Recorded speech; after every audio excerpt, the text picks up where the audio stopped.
सबसे पहले क्या करें, एक कैनवस की नोट पर आ जाइए। 1 2 3 कैनवस है, ठीक है। पहले कैनवस की नोट पे गए और इसको जाकर हमने कहा कि ये हमारा है मेन अंडरस्कोर कैनवस, नाम देके बस छोड़ दिया उसको। सेकंड के ऊपर आए, प्रॉपर्टी के ऊपर, इसे हमने कहा कि ये हमारा HTB होगा। HTB means horizontal tool bar होगा, ठीक है। और ये कह के हमने कैनवस की टाइप, यहाँ साथ साथ आप इसका ज़रा लोगो पे भी गौर कीजिएगा। अभी इसका कंटेंट है, जैसे ही हम इसको कन्वर्ट कर रहे हैं HTB में, कन्वर्ट हो गया हॉरिजेंटल टूल बार, ये इस टूल बार को रिप्रेजेंट करेगा, सही। जब ऐसा करेगा तो अभी तो सिर्फ टाइप चेंज हुई है, साइज इसका वही रखा हुआ जो नॉर्मली होता है, वही साइज़ है। थोड़ा साइज़ को ज़रा रिड्यूस करते हैं, इसको साइज़ को भी एडजस्ट करें। अभी तो कोई नहीं, सिर्फ टाइप चेंज किया हमने। इसकी विड्थ ख़त्म हो गई, सिर्फ हाइट रह गई, ठीक है। हाइट को हमने कहा कि इसको हम कर रहे हैं 150, रिड्यूस हो गई 120, बहुत ज़्यादा है।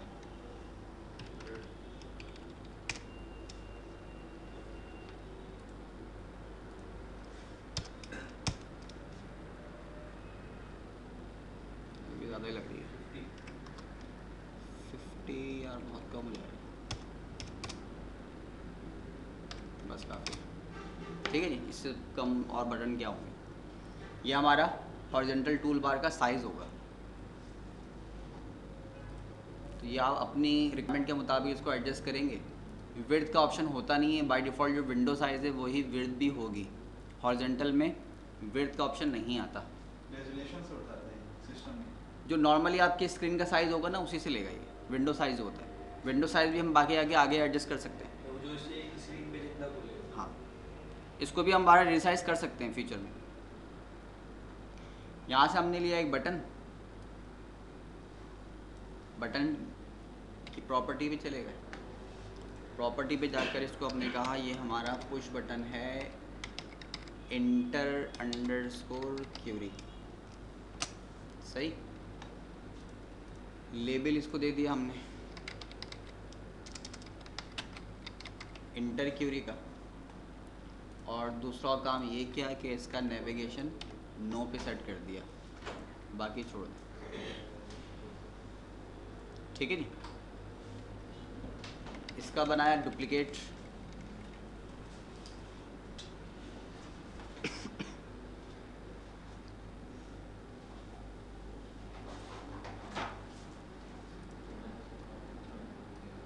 सर अगर हम इसको बटन या कोई भी चीज़ कॉपी करें तो उसका जो पीछे जो हमने चेंजिंग की हुई थी वो भी एज इट इज वही आती है। इसलिए तो कॉपी की, फ़ायदा जब भी तो है इसका। प्रॉपर्टीज भी कभी हो जाती है। प्रॉपर्टी भी होती है ना, नेम के अलावा, नेम नहीं होगा बाकी सब कुछ होगा। नेविगेशन नो है, तो लेवल तो हो गया सर। लेबल भी हो गया। नेम कुछ चेंज करना पड़ेगा। नेम तो यूनिक होगा ही, सेम तो हो नहीं सकता। चेंज तो अब करेंगे ना हम उसको जाके, जैसे आप क्रिएट करेंगे तो नंबर में चेंज कर रहा है ना, वो 6 होगा, ये 7 है। आप क्रिएट करेंगे तो 8 होगा। सर ये कल प्राइमरी की का एरर मेरे पास भी आ रहा था बटन का। क्या नेम से मारे थे? जी सर। कह रहा है कि valid unique object name must be inter, सही। तो ये काम नहीं हो सकता। मैं समझा फॉर्म खराब हो गया। एग्जीक्यूट क्यूरी, अब कुछ नहीं कह रहा हूँ, सही। लेबल जो है ना टेक्स्ट फॉर्मेट है, इस पर कोई रिस्ट्रिक्शन नहीं है। अगर रिस्ट्रिक्शन होती ना, सबसे पहले रिस्ट्रिक्शन ये आनी थी कि स्पेस अलाउ नहीं करता ये। सबसे पहला प्रॉब्लम तो यही थी कि अगर इसको रिस्ट्रिक्ट कर रहा होता ना ये, तो ये आपको स्पेस इंसर्ट नहीं करने देता। इनसे स्पेस दे दी, इसका मतलब ये करेक्टर फॉर्मेट है। हमने कहा एग्जीक्यूट क्यूरी, बाकी इसको छोड़ दिया क्योंकि नेविगेशन तो ऑलरेडी नो पे सेट होगा इसका।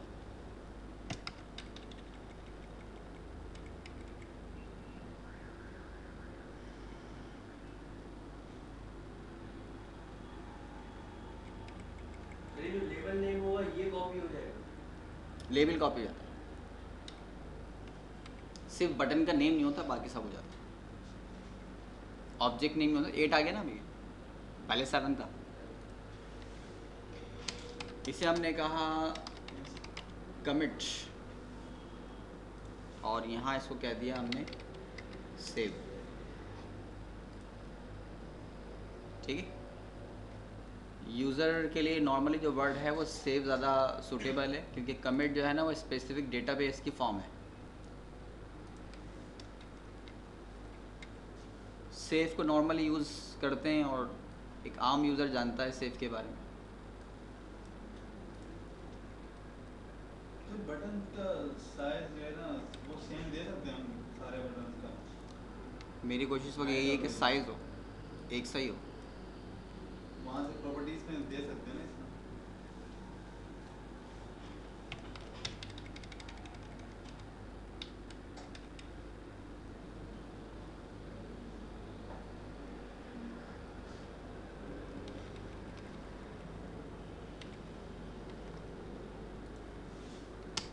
पुश बटन अंडरस्कोर एग्जिट, सही। और इसको आप कहते हैं क्या करेगा, ये एग्जिट करेगा। ठीक है जी, 4 बटन हमारे पास आ गया। और क्या चाहिए? Delete,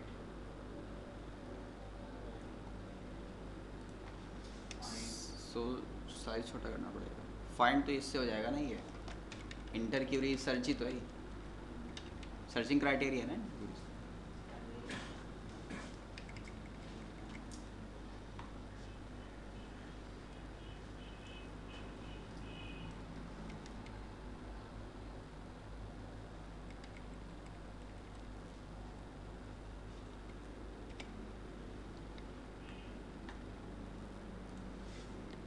push button underscore delete.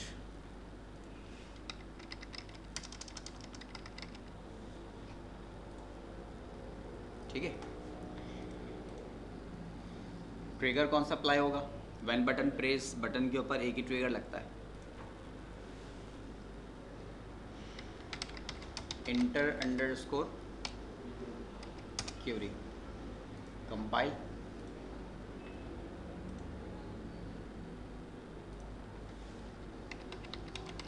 Execute underscore query, compile.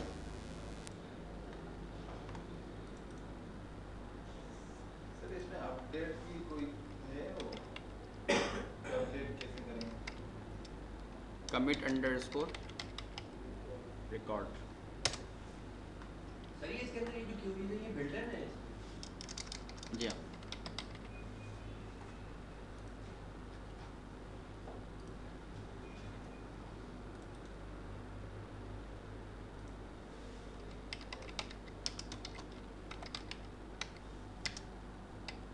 Exit underscore form,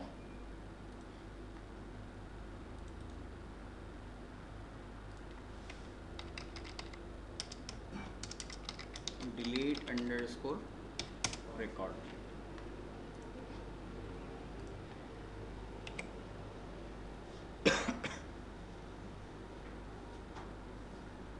index,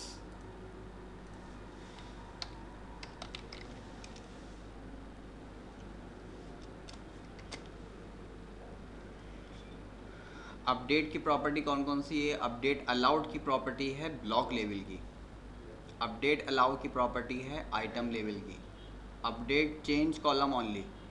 ठीक है, ये भी आइटम लेवल की प्रॉपर्टी में हमने देखा था इसको। अपडेट चार्ट, और कौन सा है? अपडेट बिल्ट इन, अब बिल्ट इन है बस।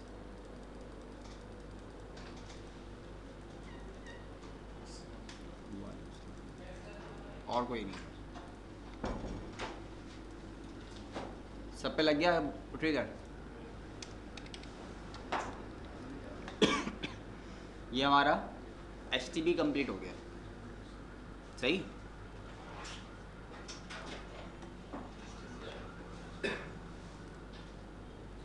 कंट्रोल ब्लॉक और कंट्रोल ब्लॉक के सारे आइटम, इसे आप कहते हैं कंट्रोल ब्लॉक। फिर आ गए हम नेक्स्ट के ऊपर। इस पे आने के बाद इसकी चले गए प्रॉपर्टी पर, कैनवस 4 के ऊपर। इसे हमने कहा ये हमारा होगा VTB, वर्टिकल टूल बार। और वर्टिकल टूल बार कैसे वर्टिकल में कन्वर्ट होगा? जब उसकी आप टाइप को चेंज करेंगे, कन्वर्ट होगी वर्टिकल के अंदर।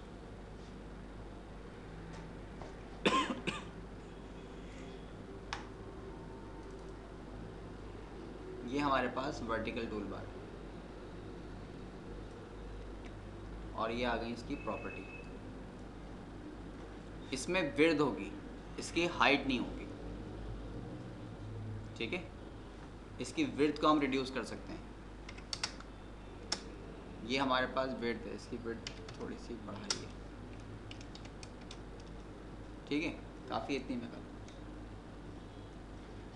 ये हमारा VTB क्रिएट हो गया, वर्टिकल टूल बार क्रिएट हो गया।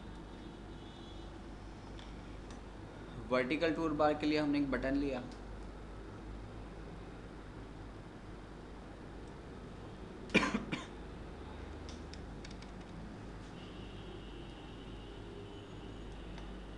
प्रॉपर्टी पे गए और प्रॉपर्टी पे जाने के बाद इसे हमने कहा push button underscore previous underscore block. Previous block को रिप्रेजेंट करेगा।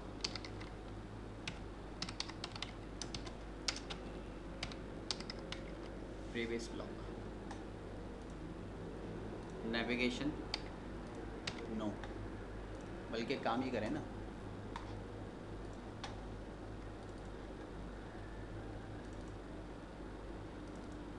इसे आइकॉनिक बनाएं।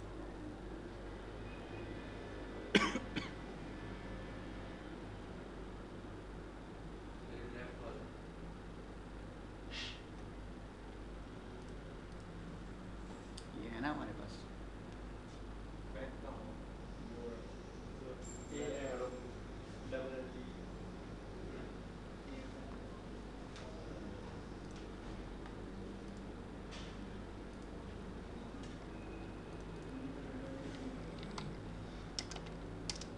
ALF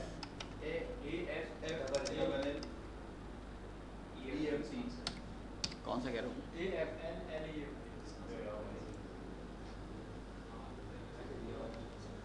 अब प्रीवियस को आप शो करेंगे ना, सही। AFL UP सर्चिंग में बैक कहाँ से होगा? इंटरनेट एक्सप्लोरर की बात कर हाँ, तो आगे 4 भी है ना, लेफ़्ट राइट के लिए, अप डाउन के लिए। नेक्स्ट के लिए हम इसको यूज़ कर लेंगे आगे बढ़ने के लिए। प्रीवियस के लिए प्रीवियस जाएगा। सर ये बटन्स के जो आइकन्स हैं ये हम फॉर्म के फोल्डर में सेव करेंगे तो वहीं से गेट कर सकते हैं या इसका कोई और एड्रेस पूरा देना पड़ेगा? अभी तो हमने कोई और एड्रेस दिया हुआ है, वैसे दे सकते हैं। बेहतर तरीका यही है कि आप फॉर्म से ही उठाइए इसको। इस वक्त हमने C प्रॉम्प्ट पे रखा हुआ है इसको और C प्रॉम्प्ट से गेट कर रहे हैं इसको।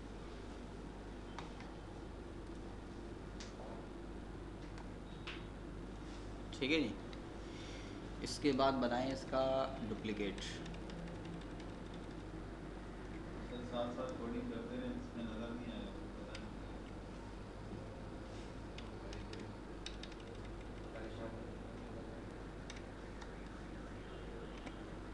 इसकी प्रॉपर्टी पे चले गए। इसे हमने कहा push button underscore previous underscore record, सही।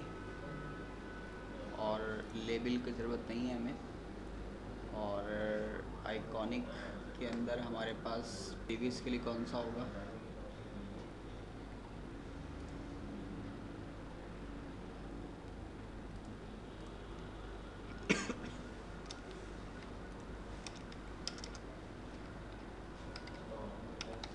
लेफ्ट।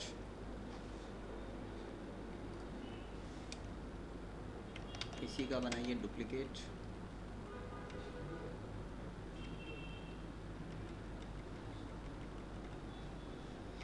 इसकी चले गए प्रॉपर्टी के ऊपर। इसे हमने कहा push button next underscore record और और ये जहाँ पे लेफ़्ट था तो राइट होगा।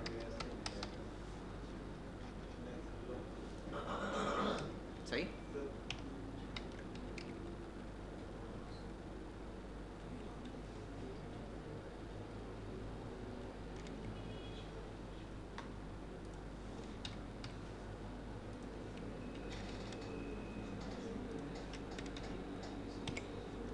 लास्ट की प्रॉपर्टी पर आ गए। इसे हमने कहा ये हमारा है push button underscore next underscore block, और इसके साथ कौन सा होगा, ये राइट हो गया तो ये डाउन होगा। ठीक है, लेबल की ज़रूरत नहीं ना, आप आइकॉनिक बटन जब बना रहे हैं तो क्या ज़रूरत है।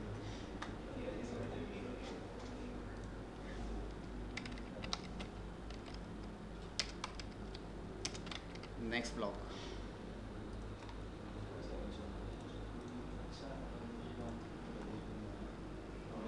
आइकॉनिक के अंदर टूल टिप ज़रूर दें।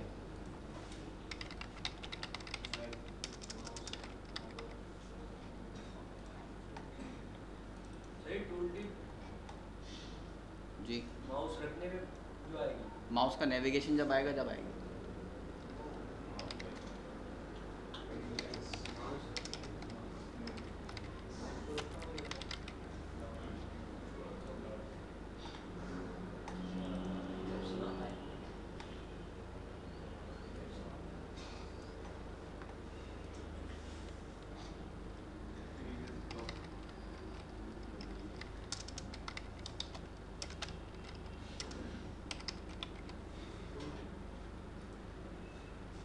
ठीक है।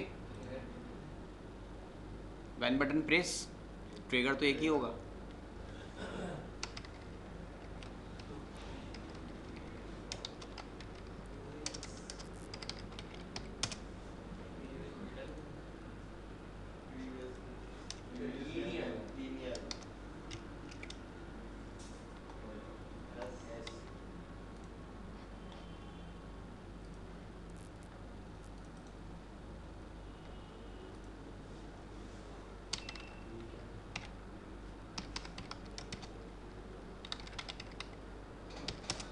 Previous record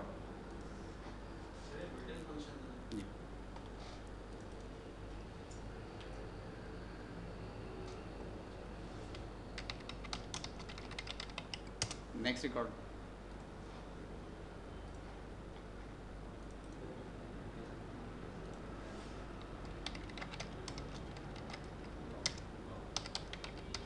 next block. ये सिर्फ नेक्स्ट ब्लॉक पे मूव करेगा और डेटाबेस की ब्लॉक में जहाँ प्रॉपर्टी की डायरेक्शन होगी ना कि नेक्स्ट नेविगेशन ब्लॉक कौन सा होगा, ये उस पर लेके जाएगा। अभी तो वैसे कोई ब्लॉक ही नहीं है हमारे पास, सिंगल वे पे ही वर्किंग कर रहे हैं। ठीक है जी, ये हमारे पास HTTP और VTP क्रिएट हो गए। ठीक, सारे के सारे कहाँ पर हैं, कंट्रोल ब्लॉक के अंदर मौजूद है, क्योंकि हमने कोई ब्लॉक तो क्रिएट किया नहीं था। और ये भी बात अंडरस्टूड है कि कोई भी आइटम विदाउट ब्लॉक क्रिएट होगा नहीं, लिहाजा जैसे ही हमने एक बटन क्रिएट किया उसने एक डेटा ब्लॉक बनाया और डेटा ब्लॉक के अंदर आइटम्स को क्रिएट करना शुरू कर दिया। ठीक है, चलिए अब मसला ये है कि ये हमारे पास यहाँ लॉगिन कैनवस तो है नहीं। अब बनाएंगे हम EMP या DPT का ब्लॉक। अब कंट्रोल ब्लॉक का नेविगेशन पहले होना चाहिए या EMP या DPT का पहले होना चाहिए, डेटा ब्लॉक का पहले होना चाहिए। जैसे हम फॉर्म को रन करेंगे तो पहले नेविगेशन कंट्रोल ब्लॉक पे आना चाहिए या हमारे डेटाबेस ब्लॉक पे आना चाहिए। डेटाबेस ब्लॉक पे। वैसे एक बात ये है कि हमारे पास कंट्रोल ब्लॉक में ऑल टू ऑल बटन्स हैं और सबका नेविगेशन हमने नो कर दिया, तो वहाँ तो नेविगेशन ठहरेगा ही नहीं। याद एक दिन हमने डिस्प्ले आइटम में सबको कन्वर्ट किया था तो फॉर्म ब्लैंक हो गया था, वही बिहेव है। आपने नेविगेशन तो हटा दिया उसका, जब नेविगेशन हटा दिया तो फिर वो तो आएगा नहीं। और अगर इनकेस वहाँ पर किसी आइटम पर नेविगेशन होता तो भी हमें अपने डेटा ब्लॉक में ही नेविगेशन चाहिए था, इसलिए हम डायरेक्ट डेटा ब्लॉक्स को सेलेक्ट करके डेटा ब्लॉक क्रिएट करना शुरू करेंगे। अगर हमने कंट्रोल को स्टार्ट किया तो इसके बाद आ जाएगा वो। हमें नेविगेशन डेटा ब्लॉक पे पहले चाहिए, तो इसके लिए हम डेटा ब्लॉक को ही सेलेक्ट करेंगे। क्रिएट, अच्छा इसके लिए हमने कैनवास मेन बना रखा है। टेबल कौन सा होना चाहिए? EMP टेबल होना चाहिए। रिलेशनशिप कोई नहीं है, मेन कैनवास खुद ही शो कर रहा है वो, और खुद ही क्यों शो कर रहा है? क्योंकि पहला कैनवास मेन ही है। सही। नेक्स्ट, टैबुलर स्टाइल में और 5 रिकॉर्ड।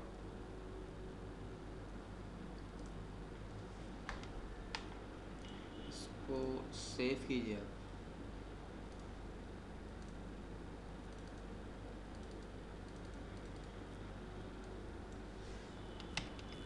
VTB और HTB के अंदर save, compile, run.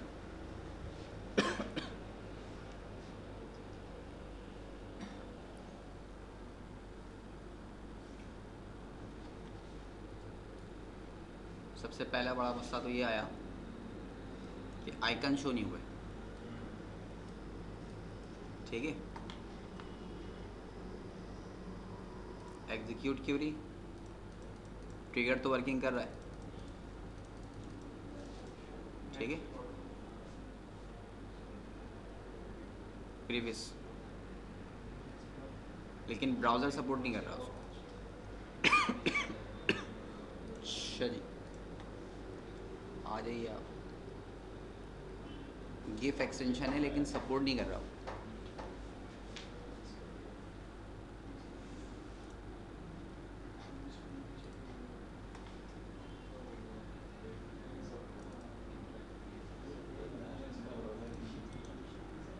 Property palette, property palette पे आने के बाद एक काम तो पहले ये करें कि इसको एक्सटेंशन दे के देख लें।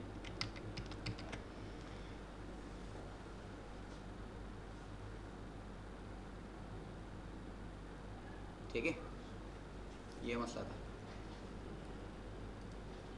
तो बस पहला इसको यहाँ से सबकी प्रॉपर्टी पे जाके, अरे यार,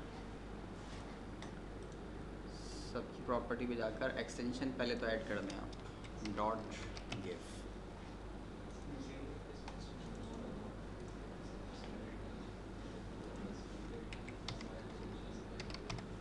ठीक है, सबके एक्सटेंशन हमने ऐड कर दिए,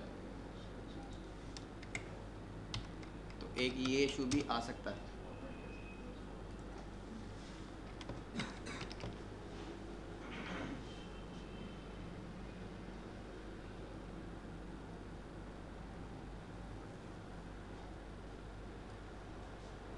सही है जी। अब अगर आपको अपने मुताबिक चेंज करना हो तो फिर आप कर सकते हैं। प्रीवियस के लिए इसको अप को रखा था, प्रीवियस ब्लॉक के लिए, नेक्स्ट के लिए डाउन को रखा था, नेक्स्ट रिकॉर्ड के लिए राइट को, और प्रीवियस के लिए execute query, next record, previous record. Data block हमारे पास कोई और है नहीं, अभी जब हम मास्टर डिटेल बनाएंगे तो वहाँ पे भी यूज़ हो जाएगा ये। अच्छा, दूसरी बात ये है कि यहाँ पर ये दो कैनवस अलग शो हो रहे हैं। ये जो आउट लेयर आपको नज़र आ रही है ना बारीक सी, आपको शायद याद हो मैंने बार बार बेवल की प्रॉपर्टी को ड्रॉप किया था कि इसको कैनवस पे करेंगे, इसको कैनवस पे करेंगे। वो बेवल प्रॉपर्टी ये है। कैनवस पे जाइए,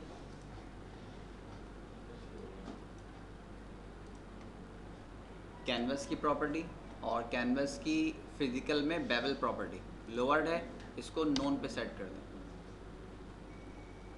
सही, ये बार बार आया है पहले और बार बार मैंने यही कह के छोड़ा था कि इसको हम कैनवस में कंप्लीट करेंगे, इसका रिजल्ट वहाँ ज़्यादा अच्छा नज़र आएगा आपको।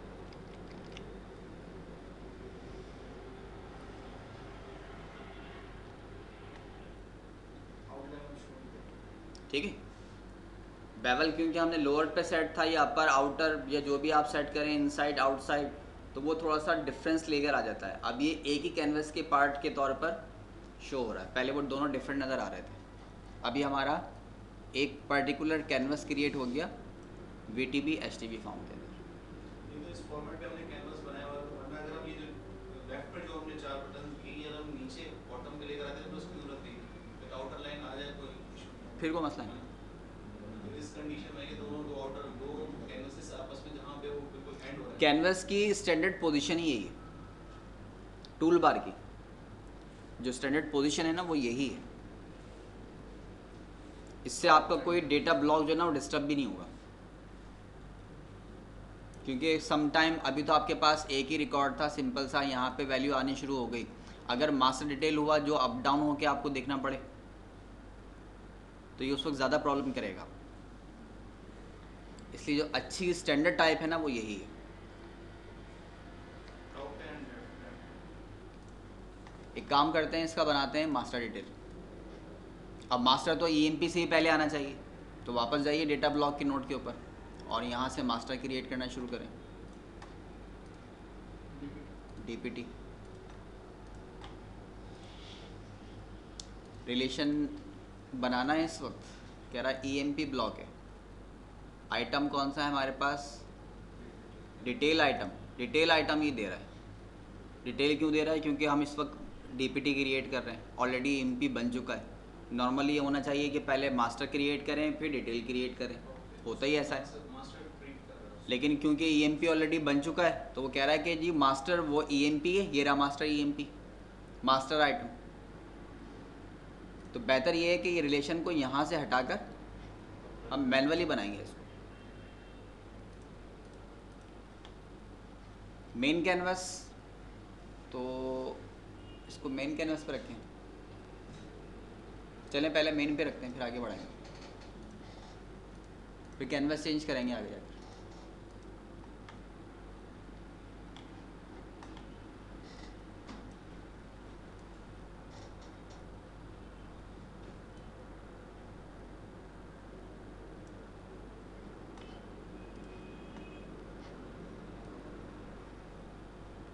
ये आ गया हमारे पास मास्टर ब्लॉक और मास्टर ब्लॉक की रिलेशन पे रहते हुए हमने रिलेशन क्रिएट किया। कह रहे हैं कि मास्टर टू DPT है, डिटेल बताइए कौन सा है। हमने कहा डिटेल EMP है। ज्वाइन कंडीशन क्या होगी? हमने कहा कि जी DPT dot department number equal to EMP dot department number. Okay जी, ये हमारी रिलेशन क्रिएट होगी। जो ब्लॉक ऊपर होगा उसको मास्टर ट्रीट करेगा। ट्वीट करें। Save, compile, run.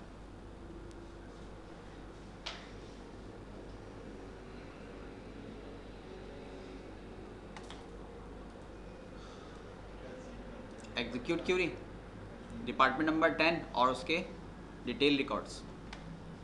Next, previous, next block. तो नेक्स्ट ब्लॉक कौन सा है? EMP। उसका नेक्स्ट कौन सा? DPT। इसका कौन सा है? EMP। Previous record, previous data block. अब इसका नेक्स्ट ठीक, 20 हो जाएगा। इसका नेक्स्ट 20 हो जाएगा। नेक्स्ट ब्लॉक स्कॉट था, इसको हमने चेंज किया 9001 कर दिया और save. Transaction complete, 1 record applied and saved. वापस आए मास्टर के अंदर, enter query, department number 30, execute query. All records belong to department number 30।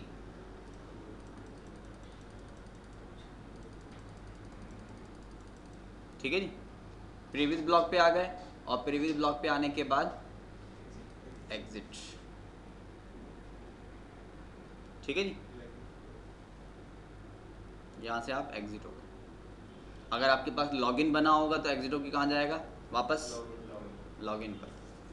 आप जैसे लॉग ऑफ करते हैं तो आपको लॉगिन विंडो पे ले जाता है वो। तो आप जैसे यहाँ से एग्जिट करेंगे तो एग्जिट करके वापस उसी फॉर्म पे आपको रिटर्न करेगा जहाँ से आप इन हुए थे। अब सबसे फ्रंट जो लॉगिन विंडो है, लॉगिन पे ही हम उसको लॉगिन पहले बना के उसको ओके करके फिर आगे फॉरवर्ड करेंगे, ठीक, आगे जाके फिर हम उसको और मजीद ऑप्शन दे सकते हैं कि एक ब्रैकेट कनेक्टिविटी हो जाए कि अब उसको DPT पे जाना है, EMP पे जाना है या सेलग्रिड पे जाना है, इस तरह से। जी।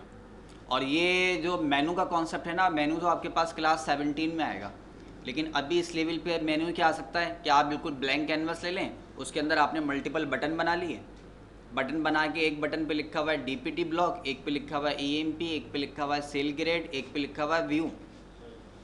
आप ईएमपी पे डीपीटी पे क्लिक करते हैं तो वो जाता है डीपीटी के ऊपर, और बैकअप पे क्या है, गो अंडरस्कोर ब्लॉक, ब्लॉक का नेम। तो इस वक्त जो है ना आपका मेनू जो बनेगा वो इस लेवल का बनेगा। बाकी जब आप मेनूज पढ़ लेंगे तो उसको फाइनलाइज कर दीजिएगा मेनूज के अंदर। बाकी आपका इस वक्त जो मेनू होगा वो बटन लेवल का होगा। ठीक, आपका प्रोजेक्ट अब कंप्लीट होता जा रहा है आहिस्ता आहिस्ता। लॉगिन सबसे बड़ा टास्क था। लॉगिन के बाद आप मेनू का एक आइडिया आपको दे दिया कि मेनू ऐसा हो सकता है। ठीक है, हमने क्या किया कि डीपीटी को रन किया। डीपीटी को रन करने के बजाय काम करें ना, मास्टर डिटेल को यहीं छोड़ दें और एक बना लेते हैं सेल ग्रेड का एक और नया, उसको एक नए कैनवस पे ले लेंगे, इसको यहीं छोड़ दें। एक कैनवस हमने और क्रिएट किया और इसे कह दिया ये होगा सेल ग्रेड अंडरस्कोर कैनवस। ठीक है, ईएमपी के बाद वो ब्लॉक चाहिए होगा, लेकिन कंट्रोल ब्लॉक से पहले। कंट्रोल ब्लॉक ये रहा हमारा और डीपीटी ये रहा, ईएमपी ये रहा। तो हमें ईएमपी के बाद और कंट्रोल से पहले चाहिए होगा, तो जिसके बाद चाहिए उसी को सेलेक्ट कर लें आप। हमें ईएमपी के बाद चाहिए तो ईएमपी को सेलेक्ट कर लिया हमने। ईएमपी को सेलेक्ट करके आगे बढ़े तो यहाँ से हमने डेटा ब्लॉक बढ़ाना शुरू किया।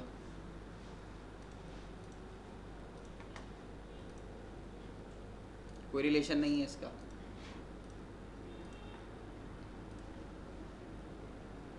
मेन कैनवस मेन पे नहीं चाहिए, सेल ग्रेड के कैनवस पे चाहिए। जब आपके पास मल्टीपल कैनवसेस, मल्टीपल विंडो हों तो बेहतर यही है कि पहले आप उस ऑब्जेक्ट को क्रिएट कर लें और उसका एक स्पेसिफिक नाम रखें। अगर डिफ़ॉल्ट वैल्यू छोड़ देंगे रिजल्ट पे अफेक्ट कोई नहीं आएगा, एंड यूज़र को कुछ भी नहीं पता, वो तो ऊपर लिखा हुआ टाइटल को रीड कर रहा है, लेकिन प्रॉब्लम आपके लिए ही होगी। अगर मेरे पास यहाँ मल्टीपल कैनवसेस हुए, अब ये तो दो स्पेसिफाई हो रहे हैं कि ये HTB है, ये VTB है, आप नाम मेंशन नहीं भी करें, लेकिन ये दो जो सेम टाइप के हैं ये प्रॉब्लम करेंगे। दोनों की टाइप सेम है, दोनों का लोगो सेम है, तो यहाँ हमारे लिए खुद के लिए प्रॉब्लम क्रिएट हो जाएगी। बेहतर ये है कि पहले उस ऑब्जेक्ट का नाम क्रिएट करें। जैसा कि यहाँ भी बहुत आसानी हो गई नेम सेलेक्ट करते हुए। अगर यहाँ इसके नाम 1 2 3 होते तो फंस जाते हैं यहाँ पर। हमारा कौन सा होगा, फिर आपको मजबूरी के तहत न्यू ही उठाना पड़ता, फिर बाद में न्यू की टाइप चेंज करें, जो भी मसाइल हैं। Cell grade underscore canvas, next, all item, next next, select tool bar, tabular form के अंदर 5 रिकॉर्ड, 5 के बजाय छोटा डेटा है 3 काफ़ी है।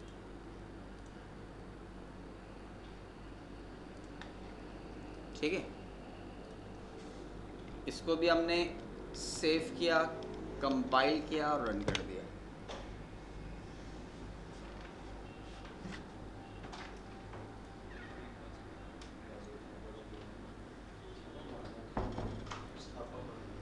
मंडे को क्लास नहीं होगी भाई आपकी, अगेन सुन लीजिए आप। शायद आए नहीं देना उस टाइम। वो छुट्टी है।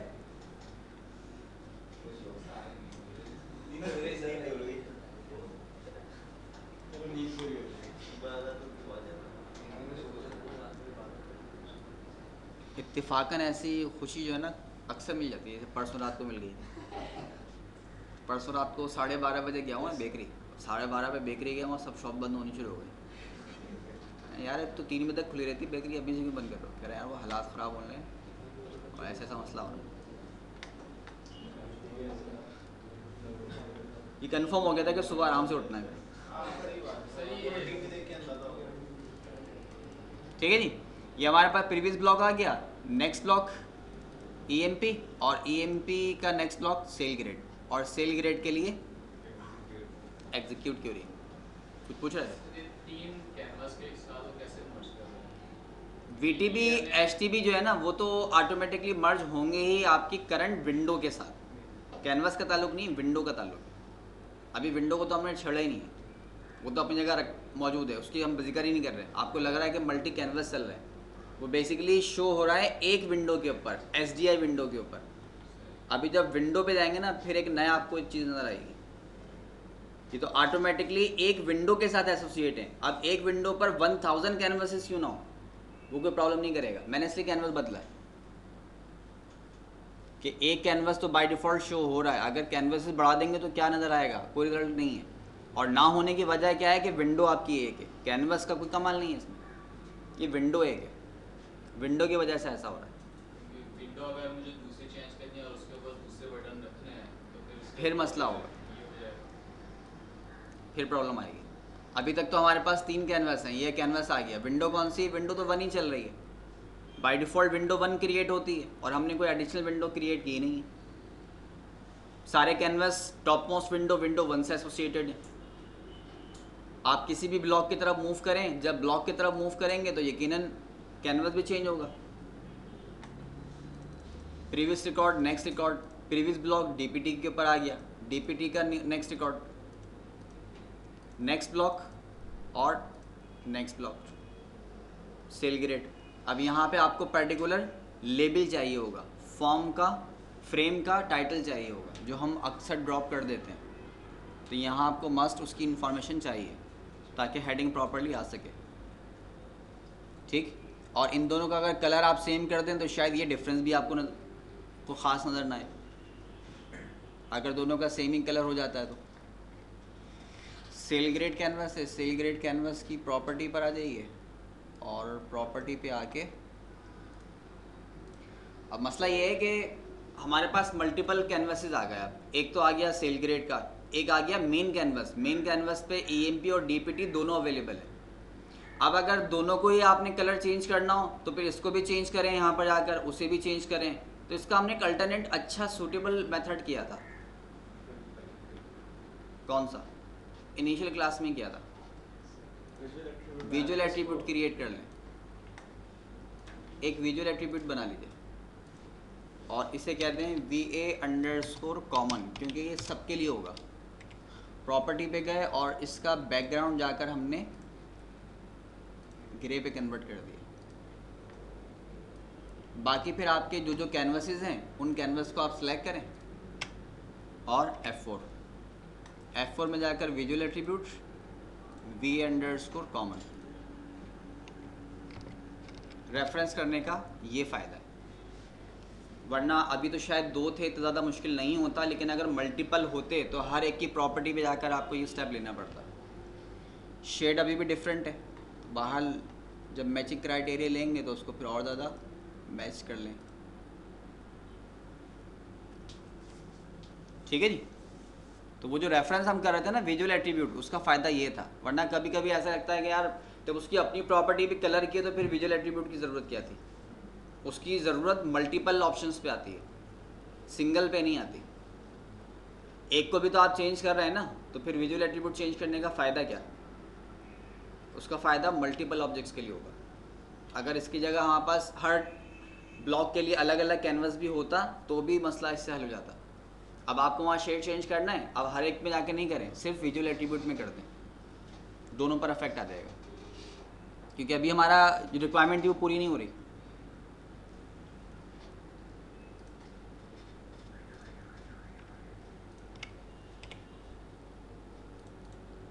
ये भी तो हो सकता है।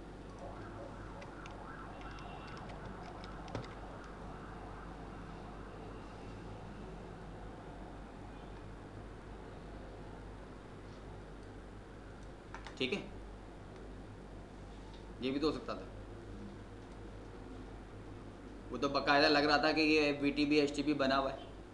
अब तो VTB HTB फिल ही नहीं हो रहा कि ये सेपरेटली बने हैं। लग रहा है उसी कैनवस के ऊपर आपने सिर्फ बटन बनाए हैं। इसी तरह हर बटन को भी कर सकते हैं। सब कुछ कर सकते हैं।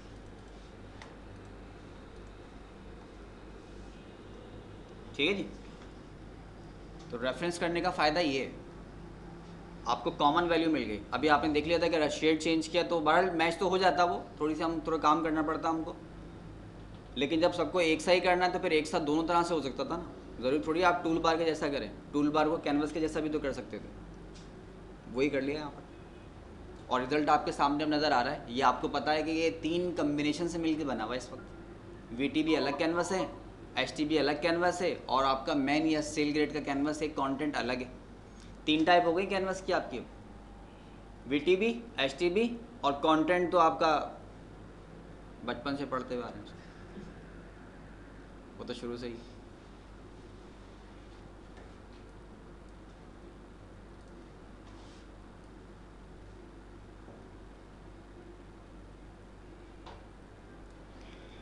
प्रॉब्लम कब आएगी? प्रॉब्लम उस वक्त आएगी जब हमने एक इसको नाम दिया मेन अंडरस्कोर विंडो का। मेन कैनवस था तो मेन विंडो, और फिर इसी कैनवस के साथ, इसी विंडो के साथ एक विंडो हमने और बना ली और इसे कह दिया कि ये हमारी होगी सेल ग्रेड अंडरस्कोर विन। और सेल ग्रेड के कैनवस पे जाकर उसको ये बता दीजिए कि जी आपकी विंडो जो है वो मेन नहीं होगी बल्कि सेल ग्रेड की होगी।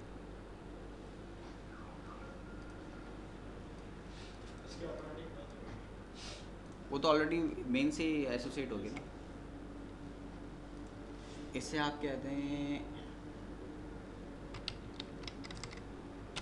Master and detail window.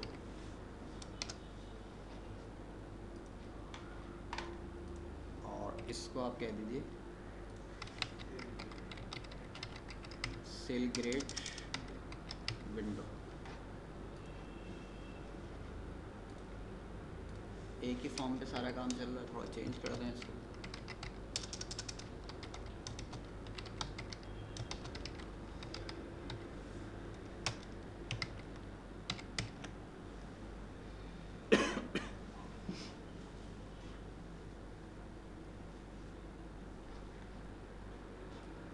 Master detail window, execute query. Next record master detail का बिहेव कंप्लीटली परफॉर्म हो रहा है जो नॉर्मली होना ही चाहिए। नेक्स्ट ब्लॉक, नेक्स्ट ब्लॉक का रिकॉर्ड और नेक्स्ट ब्लॉक, ये था मसला। अब बात समझ में आई कि वो VTB HTB विंडो से एसोसिएट थे, कैनवस से नहीं थे। जब तक वो एक ही विंडो का पार्ट था तब तो दोनों को सपोर्ट कर रहा था, मास्टर डिटेल को भी और सेल ग्रेड के कैनवस को भी। लेकिन जैसे विंडो चेंज की तो उसने उसकी सपोर्टिंग ख़त्म कर दी। ठीक, ये कॉन्सेप्ट है SDI विंडो का, सिंगल डॉक्यूमेंट इंटरफेस।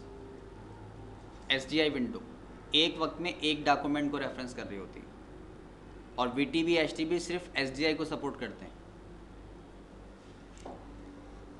ठीक है, SDI विंडो में जितने भी कैनवासेस होंगे सब पे वो वर्कआउट करेंगे उसके बटन्स। जी हाँ, अगर आपको विंडो चेंज करनी पड़ी, विंडो चेंज करने का सिनेरियो हमने लास्ट टाइम देखा था। सम टाइम आपको कुछ प्रॉपर्टीज चाहिए होती हैं सेपरेट विंडो के लिए, आप नहीं चाहते कि ये विंडो को कोई चेंज करे, उसकी फ्लेक्सिबिलिटी नहीं चाहते, आप मूव नहीं कर सके, मिनिमाइज, मैक्सिमाइज, क्लोज, हाइड या अदर ऑप्शन हमने देखे थे। बटन्स की वजह से भी कि हर यूजर को सारे ऑप्शंस नहीं देने बटन्स को, तो विंडो के हिसाब से बटन्स डिफरेंट होते हैं ना। ऐसा भी होता है, वो फिर हमें बटन्स की प्रॉपर्टी को हैंडल करना पड़ेगा क्योंकि VTB HTB तो एक ही बार बनता है। हर विंडो के लिए अलग नहीं बना सकते। नहीं, एक ही बनता है। जैसे भी हमने एक VTB और EMP के लिए बनाया था, जब जैसे ही नेक्स्ट विंडो पे जाए सेल ग्रेड के लिए तो वहाँ पे अलग टाइप के 2-3 बटन्स जो उससे रिलेटेड हैं उन्हें वो नजर आए। आप ये देखें कि ये जो हमारे पास टूल बार है ना ऊपर, ये टूल बार एक ही है लेकिन ये बटन डिसेबल है। नोट किया आपने? इस विंडो के लिए ये टूल बार चेंज नहीं हुए, हालांकि हो सकते थे। अच्छा, जब आगे हम रन करते हैं तो वहां पे भी सिनेरियो देखें, सब अवेलेबल है, लेकिन जैसे ही आप इन बटन को प्रेस करें तो ये डिसेबल है लेकिन बाकी तो इनेबल हुए हुए। जैसे ही आप इंटर पर आते हैं इंटर क्यूरी मोड, चाहे अपने बटन से आए या वहाँ से, सब गए। टूल बार चेंज भी तो हो सकता था। स्टैंडर्ड जो ऑप्शन है ना वो यही है कि आप एक ही बार बनाइए उसका, फिर बटन को इनेबल और डिसेबल करवा दें ऑन कंडीशन। जैसे यूज़र लॉगिन हो ना, तो यूज़र जब लॉगिन होगा वो अपना नेम देगा, अपना पासवर्ड देगा। जब वो पासवर्ड नेम देगा तो आप डेटाबेस से उसकी टाइप गेट करें कि यूज़र है कौन। आपने अपना नाम दिया ABC, पासवर्ड दे दिया। बैकअप में मैंने क्यूरी रन की, select user name into variable name from user underscore database where name and password is equal to this. आपको उसकी टाइप और नेम इन्फॉर्मेशन मिल गई। सर वो जो हम पेजेस देते हैं, कमांड्स वगैरह देते हैं कि ये अपडेट कर सकता है, सिलेक्ट कर सकता है, वहीं पर इसको कंट्रोल कर दिया। हमने एक बार ये VTB और HTB बना ली, लेकिन जब हम उसको प्रीवियस दे रहे हैं चेक मार के थ्रू, रेडी बटन के थ्रू, तो वहाँ पर ये इनेबल हो जाएंगे, डिसेबल हो जाएंगे, जिसको जो प्रीवियस यूज़र की टाइप से आप चेक करो ना इसको। आपने वहाँ पे यूज़र की टाइप ले रखी है, आप वहाँ पे 2 वैल्यू ले रहे हो। एक तो आपने ले लिया यूज़र का नेम, यूज़र का नेम आपने दे दिया ABC। आपसे पूछा पासवर्ड, आपने पासवर्ड दे दिया 1 2 3। फिर जब आप यूज़र क्रिएट कर रहे हैं तो एक चीज़ आप वहाँ पर और भी लें, यूज़र क्रिएट करते वक्त यूज़र अंडरस्कोर टाइप, टाइप के अंदर यहाँ पे जैसे आते हैं तो एक लिस्ट आइटम आपके पास ओपन हो जाता है। लिस्ट आइटम क्या ओपन होगा कि ये या सिर्फ ऑपरेटर है, एडमिन है, या मैनेजर है, या अदर टाइप। आपने एक टाइप सेलेक्ट की, ये जस्ट ऑपरेटर है। टाइप सेलेक्ट करके commit underscore form, form create हो गया। ये जाकर डेटाबेस के अंदर वैल्यू स्टोर हो गई। अब जब वो लॉगिन हो रहा है तो उसने अपना नाम दिया ABC, पासवर्ड दिया 1 2 3, बस 2 चीज़ें उसने आपने से ले ली। जैसे रन हुआ, बैकअप पे क्यूरी चली, क्यूरी चल के क्या करें कि इस नेम को और पासवर्ड को मैच करें और इसका यूज़र टाइप गेट कर लें कि यूज़र टाइप कौन सा है इसका। अब जब टाइप गेट हो गई, क्यूरी सक्सीड हो गई, तो नीचे आपने चेक किया if type equal to operator, then क्या हो, अब हम आइटम की प्रॉपर्टी सेट करेंगे।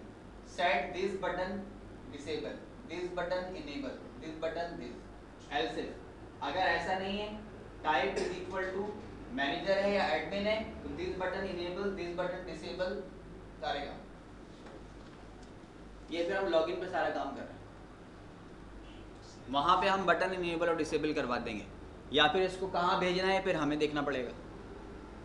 कौन से डेटा की प्रॉपर्टी कंसील करनी है, सैलरी दिखाना चाहते हैं ऑपरेटर को, तो इसी पे लगा दिया if operator then set property. जब हम आगे आगे प्रॉपर्टी सेट करेंगे तो उस आइटम की प्रॉपर्टी कंसील फॉर्म क्या करें, conceal form is equal to enable कर दे। इस तरह हम हैंडल करेंगे इसको। क्योंकि अगर मुझसे पूछा जाएगा कि मैं कौन सा यूज़र टाइप हूँ, तो मैं तो एडमिन के नाम से ही नहीं हूँगा, ऑपरेटर में कभी नहीं चाहूँगा, ये गेस्ट में नहीं एंटर होना चाहूँगा, क्योंकि मैं चाहता हूँ मैं सारे राइट्स मिलें। तो लॉगिन होते वक्त आप उससे यूज़र नेम और सिर्फ पासवर्ड लेंगे। टाइप तो आपको खुद डेटाबेस से उठानी है, यूज़र से नहीं लेनी है एवरी टाइम। आप कभी भी, बेशक आप सारी फंक्शनलिटी इस्तेमाल ना करें, लेकिन आप रिस्ट्रिक्टेड एरिया में नहीं होना चाहेंगे। आप चाहेंगे मेरे पास हर तरह के राइट्स हो, बेशक आपको कुछ भी ना करना हो, लेकिन कोशिश यही होगी। तो फिर आप इन होते वक्त उससे 2 ही इन्फॉर्मेशन लेंगे। विंडोज़ का बिहेव देख लें आप, यही होता है।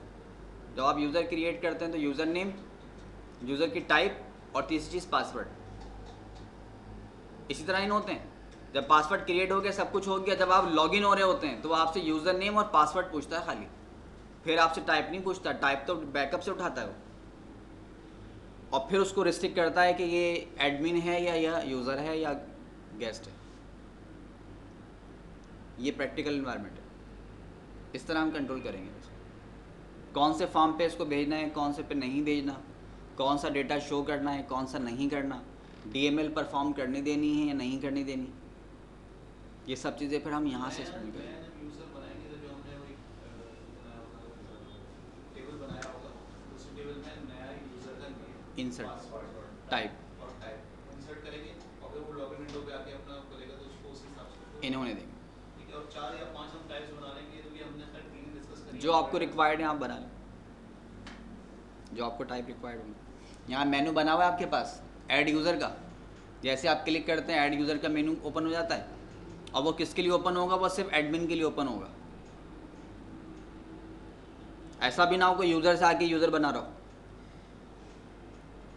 तो वो तो फिर एडमिन बना के उससे इन हो जाएगा। वो ये ऑप्शंस किसके लिए होगा, सिर्फ एडमिन यूज़र के लिए। जो यूज़र लॉगिन होगा एडमिन से, ये सिर्फ उसको यहाँ पर फंक्शनलिटी देंगे। एडमिन की जो विंडो होगी उसकी विंडो पे नेक्स्ट जब जो दूसरी विंडो ओपन होगी तो उसी पे हम ये ऑप्शन दे सकते हैं। उस पर दे सकते हैं, जब आप लॉगिन हो रहे होंगे ना, तो हम उसी की टाइप उठा के अपने ग्लोबल वेरिएबल के अंदर स्टोर करेंगे। जैसे आप PL के अंदर बाइंड वेरिएबल यूज़ करते थे ना, ऐसा यहाँ पर ग्लोबल वेरिएबल होता है जो पूरे फॉर्म के अंदर हर जगह एक्टिवेट रहता है। तो आप उस ग्लोबल के अंदर यूज़र की नेम और टाइप को उठा के रख लें, ताकि जहाँ भी यूज़र इन हो रहा हो तो इन होने से पहले इसकी टाइप और वैल्यू चेक कर लो कि है भी या नहीं। फॉर्म हमारे पास जो है ना, बिफोर आफ्टर का लेवल नहीं है फॉर्म के ऊपर। PL में हम लगाते थे before insert on update on EMP after.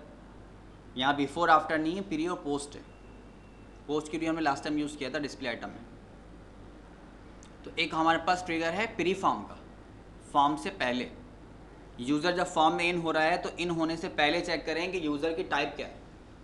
तो वो जैसे ही ऐड यूज़र के अंदर जाएगा तो प्री फॉर्म का ट्रिगर अप्लाई हो जाएगा, फायर होगा। अब वो चेक करेगा कि इसकी ग्लोबल वेरिएबल में इसकी टाइप क्या है, यूज़र है कौन। एडमिन है तो इसको इन होने दें, नहीं है तो एग्जिट अंडरस्कोर फॉर्म बाहर निकाल दें। आपको मैसेज देके बाहर आ जाएगा, you can not create new user और अदर टाइप जो भी आप दे सकते हैं। ये हमारा बिहेव होगा। आपका प्रोजेक्ट तो बाद में होगा, उससे पहले लॉगिन पे ही काफ़ी काम है।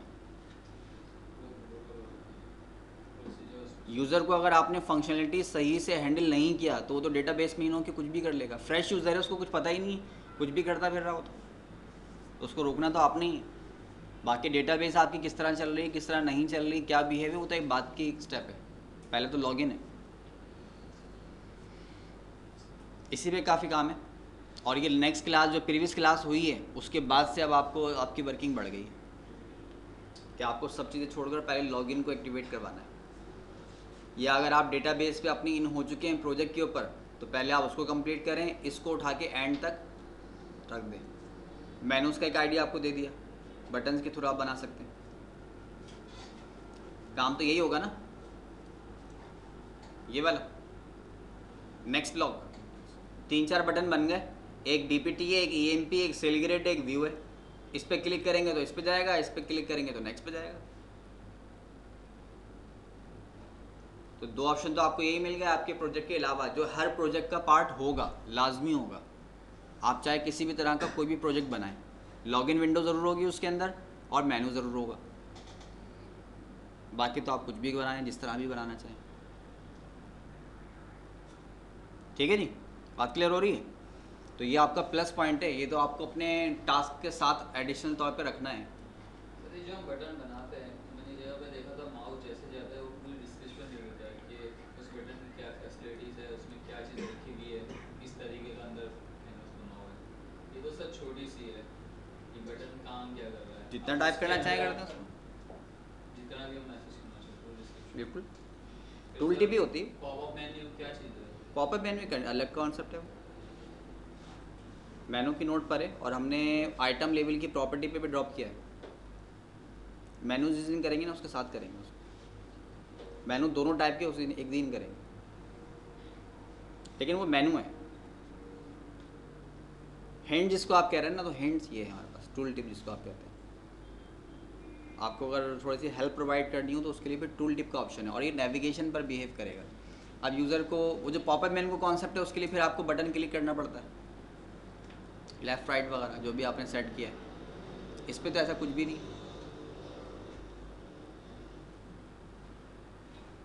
और आपने शायद ये भी नोट किया हो कि इनके साथ मैंने लिखी नहीं है, ज़रूरत ही नहीं, वो तो खुद टेक्स्ट लिखा हुआ है। प्रॉब्लम तो यहाँ पर है, अब ये नहीं पता कि डेवलपर ने फर्स्ट रिकॉर्ड को बनाया है या ब्लॉक को बनाया है, और ये अब जो है वो प्रीवियस के लिए या नेक्स्ट के लिए। तो यूज़र को थोड़ी हेल्प चाहिए होगी।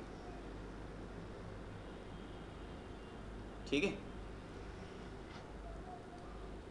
अच्छा जी, बटन्स के साथ हम टेक्स्ट लिख सकते हैं क्या? बटन के साथ टेक्स्ट नहीं होगा, एक वक्त में एक काम हो सकता है। आपने अगर नोट किया है तो वो ये कि मैंने एक बटन की कॉपी बनाई थी, कंट्रोल ब्लॉक,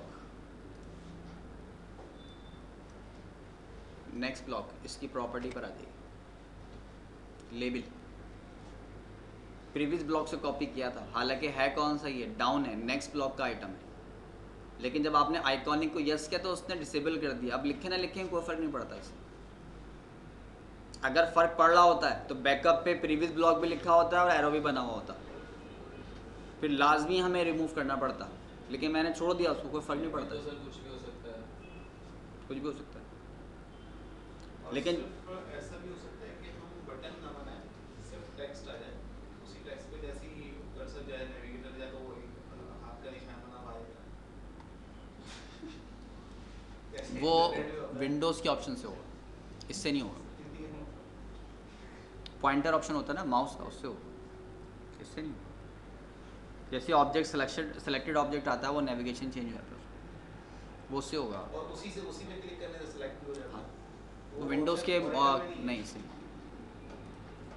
सर वहाँ ये विंडोज़ के ऑप्शन से होगा। इसके अंदर बटन सिर्फ स्क्वायर में बैरियर वगैरह या ऐसा कुछ नहीं, क्योंकि इसमें चौकोर ही बन रहा है, कोई ओवल शेप या कुछ है नहीं है। वो आपको फिर अदर साइड से बनाकर यहाँ एसोसिएट करवाने पड़ेंगे।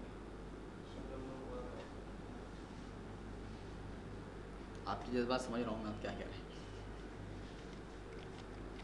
इसमें ऐसा शेप तो नहीं, अंदर डाल देंगे, सर, Adobe Photoshop कलर्स तो का- उसमें आ जाएंगे, लेकिन फिर वो जो होता है ना गोल वगैरह हो गया, बीच में चौकोर डाल दिए, साइड हो गया उसको गोल कर दिए। इसमें ऐसा कुछ नहीं होगा, इसमें सिर्फ एक ही फॉर्म है, देख रहे हैं आप। अब ये एरो सिर्फ एरो बना हुआ नहीं आ रहा, बल्कि वो बोल्ड जो हो रहा है पूरा ब्लॉक हो रहा है। स्क्वायर के बटन भी ऐसी हैं ऊपर, तो वो आपको एडिशन लेना पड़ेगा। लेकिन बहरहाल रिक्वायरमेंट है, अगर कुछ रिक्वायरमेंट ऐसी आ जाती है कि जो ऐसा करके दे दें, फिर तो रिस्ट्रिक्ट हैं, और उसमें प्लस पॉइंट आपके लिए सर उसमें ये कर सकते इनकम हैं, बढ़ जाती है। है ना?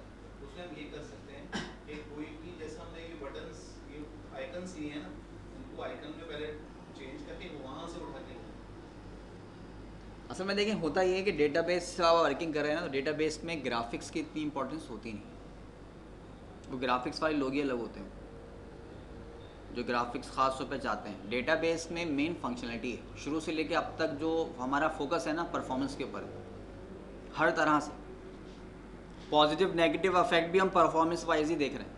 ग्राफिक्स में तो हमने सिर्फ कलर एट्रीब्यूट ही देखा है और कुछ भी नहीं, और हमें इसका फिक्र भी नहीं।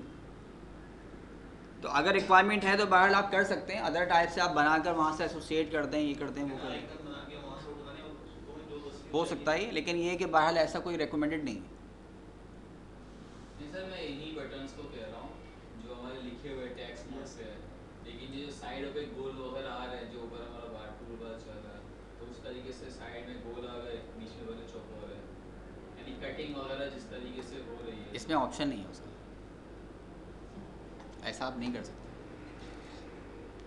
अगर आपको ऐसा करना है तो आपको अदर लैंग्वेजेस या अदर टूल बार से बनाकर यहाँ पर एसोसिएट करवाना पड़ेगा।